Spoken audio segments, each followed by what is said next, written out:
Hi there, Tori Kosicki here from Quantum Quest Coaching, and today we're going to talk about reality and how reality is different and may be altered from two individual people that are seeing the exact same thing, and internally what does it represent to them and how can we change it. We got two people here, they're both named Tom, and Tom are both looking at a vision, and just imagine for a second they're exactly the same as my drawing was the loft today. But they're seeing the same thing. I don't know what it's called. It's called a circle with 4 things on it. Now, both of these Toms are seeing this circle with the 4 things on it for the first time. However, they never actually met each other before, and they come from different parts of the world, and they're different ages, and they've had different life experiences. So when they look at this thing, they have a representation of what it means based on their internal representation, their IR. Each Tom has an IR, and his IR is Tom's internal representation of the world and what he sees, what it equates to, meaning in his mind. Now, where that comes from is that both of these Toms live in a world where they experience things on a daily basis. They experience them through their vision, through their hearing, through their feeling, through their emotions.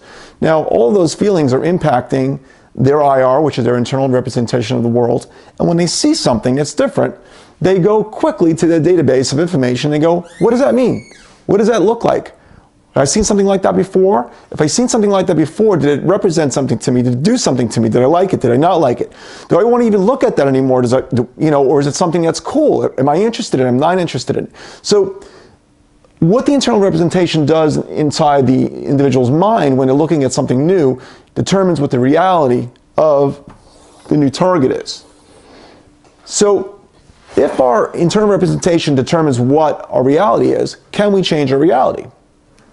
Well, what if one of these Toms saw something differently than the other Tom because of his internal representation of the world? What if we went in and started looking at that same thing, Tom, together? Me and Tom put my arm around him and I said, Tom, look at that. What do you see there? He goes, I see a round thing with 4 spikes on it. Well, what does that mean to you?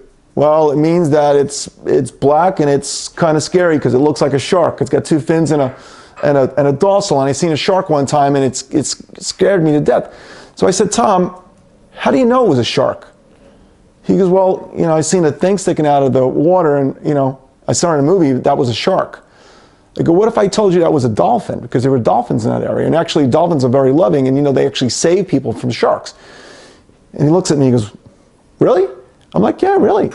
And what if that dolphin was actually on his way to see you because he was friendly and he just wanted to play with you instead of biting you? He goes, well, that would make a big difference.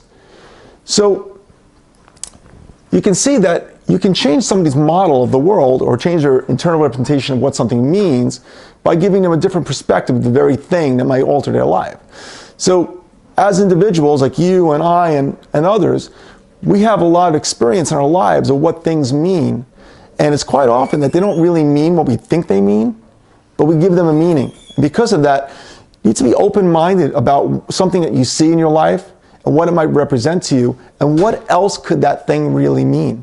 Because what else that could really mean is the difference between a shark coming to bite you or a playful animal like a dolphin coming to play with you, or maybe save you from the shark that's behind you that you didn't see.